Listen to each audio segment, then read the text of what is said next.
زي ما كنا مستنيين ويجز نزل البومه الجديد، وقبلها مارو كان منزل البوم. طبعا بما ان مارو ويجز الاثنين منزلين البومات في نفس اليوم، فاكيد الفانز هتعمل مقارنات ومين احسن والشغل ده. بس مش مهم مين الاحسن طالما المزيكا عجبتك ومبسوط بيها، فاهم؟ بس برضه هبقول لكم انهي البوم من الاثنين احسن بالنسبه لي بس في اخر الفيديو، بعمل سسبنس بقى وكده. المهم ان السين حاليا فايق، والنهارده هنتكلم عن البوم ويجز الجديد، واكيد هقول انهي اكتر تراكات عجبتني في الالبوم والكلام ده كله. حضر خربوش الشاي بتاعك ويلا بينا. ازيك يا حبيب اخوك، عامل ايه؟ كلامنا النهارده هيكون عن البوم ويجز الجديد. الالبوم اسمه عقارب ومكون من 12 تراك، واللي بيمثلوا الوقت او الساعه بمعنى اصح، عشان كده الالبوم اتسمى عقارب. كنت عامل شورت عن الحوار ده. المهم الالبوم فيه 4 فيتشرز، واللي هم زياد زازا وشي فايبس وده ارتست من نيجيريا، وسافيج بلاج وده رابر جزائري، وتايك ده رابر فرنسي. تنوع كبير في الجغرافيا ودي حاجه حلوه يعني. ودي الليسته بتاعت الالبوم. لو خدت بالك هتلاقي ان الالبوم اصلا نزل منه 3 تراكات قبل كده، اللي هم جيرل فريند وخسرت الشعب والايام، والثلاثه اتكلمت عنهم قبل كده في فيديوهات فمش هتكلم عليهم تاني، هنركز على الجديد. وبرضه حابب اشيد بالكفرز بتاعت التراكات اللي في الالبوم. ستايل البيكسلز اللي معموله بيه ده كرييتيف ورايق قوي. حاسس ان طولت عليك سيكا، فيلا بينا نبدا. اول تراك معانا هو بيقول وما يقول.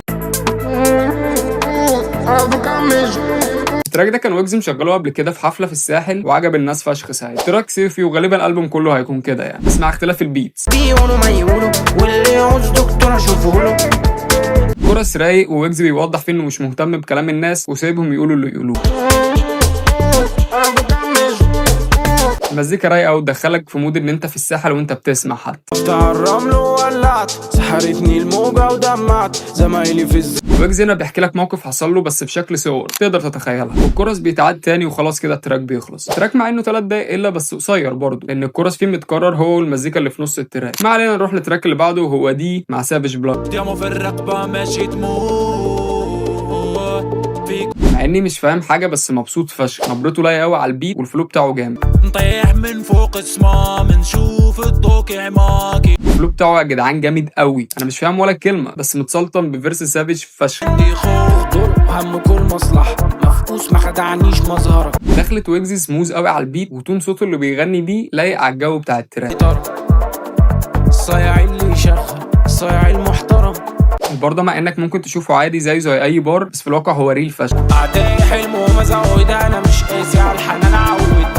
دي اكتر حته بحبها بفيرس ويجز. الفلو بتاعه رايق قوي وطول فيرسه كأنه بيتكلم معاك وبيديك من خبرات حياته. التراك ده جامد وعجبني اداء سافيج بلاج. نروح للتراك اللي بعده وهو باد دايز. التراك برضه صيفي زي ما قلت لكم في الاول، الالبوم كله هيكون كده، بس حاسس ويجز قلب على دايزي في التراك ده مش عارف ليه. والبار ده ريل فشخ. المجامله في كتير من الاحيان بتكون شيء سلبي، لان مثلا لو منزل فيديو وباخد راي حد اكيد هفضل انه يقول لي رايه الحقيقي بدل ما يجاملني، عشان لو في نواقص تتعالج، فاهم؟ انما المجامله غالبا بتضرك اكتر ما بتنفعك. مزيكا حلوه قوي الصراحه. البيتات بتاعت الالبوم لحد دلوقتي حوار. دي اكتر حته بحبها في التراك. ويجز هنا جامد قوي والتراك برضه رايق. اكتر حاجه شدتني فيه هو البرودكشن عامه. نروح بقى للتراك اللي بعده وهو مظهر ومال. التراك ده عمل لي ايرور يعني. ويجز بيقول كلام مؤثر وليركس حزينه الى حد ما، والبيت في الناحيه الثانيه سمر فايبس ويرقصها. بيقولوا انه مش هيعتمد الطيبه بعد كده عشان البشر ما بيرحموش حد ودايما بيجوا على الغلبان. دي خلاصه التراك عامه. الدنيا ما هي الا عباره عن مظهر ومال، كله بيهتم بالفلوس والمظاهر، بس الحقيقه ان محدش بيكون مرتاح ولا مبسوط. زميلي يبقى الحال ما توقعش في يوم هنفوق. بيقولوا ان الحال هيفضل زي ما هو، الجشع والسطحيه اللي في الناس دي هتفضل زي ما هي ومحدش هيفوق. نسيت عيوب الناس لما شفت عيوبي. في مثل بيقول لك اللي يشوف بلاوي الناس تهون عليه بلوته. هنا بقى ويجز عكس المثل ده، لما شاف عيوبه نسي عيوب الناس. عشت سنيني تعبان شقيان وماليش مين يراعيني. مين مزعلك طيب يا فنان؟ قول لي الشتا وصل عندك بدري عننا طيب ولا ايه؟ في الاول يا غربتي غيرت شخصيتي. الليركس واضحه ومش محتاجه لشرح، بس التراك ده تحس ويجز جايبه من جوه قلبه كده، فاهم؟ تراك حقيقي قوي. نروح للتراك اللي بعده وهو كبسول. ايه رايك في الليركس؟ تقيله على الودان صح؟ لو ايه رايك في الفلوهات كمان؟ كاتشي مش كده؟ الراجل مروق عليك على اخر يا عم. يلا بقى نروح على التراك اللي بعده عشان التراك ده مجرد انترلود مش اكتر، زي ما تقول كده فاصله وسط الالبوم، هو مزيكا بس. والتراك اللي بعده معانا هو ماما افريقيا. حسيت بنفسي وعصبته بابا عليهم تراك افرو واظن باين من اسمه حتى، كمان فيتشر مع شي فايبس اللي هو نيجيري بالمناسبه، ويجز هنا داخل يشوط في الاخصام عامه. فكروا نفسهم كسرت نفسهم بطرف مناخيري وعاملتهم قصده يعني انه هيعملهم بتكبر وغرور عشان هم ده اخرهم عنده. ما انتش قد اللي بتحضروا نسي انا مين وبفكروا. دي تحنيكه من عندي ان ويجز بينكش بابلو، لان بابلو كان قال في تراك ريكورد يشو الجمهور غلابه ومش بيدركوا حضرت الجن وزي الكاش بصرفه. فهنا ويجز بيقول له انه مش قد اللي بيحضره ده. بصراحه فيرس الراجل ده ما جاش معايا سكه، يمكن عشان مش فاهمه او حاجه زي كده. ما علينا، يعني نروح للتراك اللي بعده، هو غريبه مع زياد زوزو. ما عرفتش من ماضيه فيرس ويجز واضح وما فيهوش اي حاجه تتشرح. تفرح بالمدينه تعوز ترجع السكينه. النبره دي اول مره اسمعها من زازا وما جاتش معايا سكه الصراحه، والتراك كله عامه رايح في نفس السكه دي. بصراحه ما حبيتش فيرس زازا قوي، والتراك عامه ما حبيتهوش قوي. نروح للتراك اللي بعده وهو ازاي تفوتني. بفكر بالنهار بفكر بالليل. اخيرا يا جدع، تراك مش افرو ولا تكنو ولا اي دي ام، يا جدع صوت الهاي هاتس والسنير وحشوني. دخلت ويجز جامده قوي والفلو بتاعه لذيذ. تراك اصلا تحسه قديم، فاهم اللي هو شبه تراكات الاولد سكول القديمه اللي بيتغنى فيها.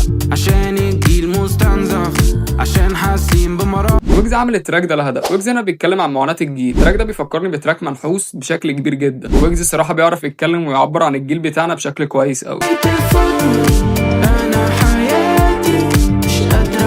الكورس رايق فشخ، والباكن فوكالز حوار الصراحه، هي اللي مديها روح للكورس. نهايه يعني بدايه جديده لسه فيها. بيبص للجانب المشرق وبيدي الشباب الامل من تاني ويحفزهم انهم يكملوا في اللي هم بيعملوه. نروح لاخر تراك معانا في الالبوم وهو افتر بارتي. معايا الزرعه الخضراء تعال نشوف مين الاجرأ في المحب. واصلا اسم التراك يوحي ان في نكش على مروان بابلو، زي ما انت عارف ان بابلو عنده تراك بنفس الاسم. زميلي ما بحلاليش ما تخليكش في شغلك، زميلي ما تنحليش. الفلو بتاع ويجز رايق. واخيرا حاجه راب بعد موجه التراكات الصيف دي.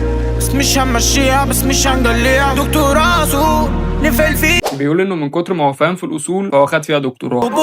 صاحبي عندي كتير اشغال بس في افتر بارتي ابيض واحمر. كوراس كاتشي فشخ، واتوقع ان هو يغزو التيك توك الفتره الجايه. وبس كده، ده كل اللي ممكن يتقال عن التراك ده. وكده نكون خلصنا تحليل الالبوم. الالبوم متنوع بس مش اللي هو عارف انت، بمعنى اصح هو كله صيفي الا كام تراك يعني، بس هنغير بقى في البيتات، حط تكنو على مره افرو مره اي دي ام كده يعني، بس هو كله تحت مظله التراكات الصيفيه فاهم. بس الصراحه الالبوم بالنسبه لي انا ما شدنيش فيه غير تراكين، واللي هم ازاي تفوتني بنحاول بنفوز كلها اراده ودي. اسمع منشوف الطوكع معاكي الفلاش يجوز لمار. انما بقى لو جينا نقارنه بألبوم مروان موسى، فبالنسبه لي الاتنين حسيتهم عاديين، مش الواو يعني، مستواهم قريب لبعض، بس بالنسبه لي بفضل ألبوم مروان موسى سيكا. انتوا برضو عرفوني في الكومنتات انهي ألبوم عجبكم اكتر. بس كده يا صديقي، لو عجبك الفيديو متنساش اللايك والسبسكرايب.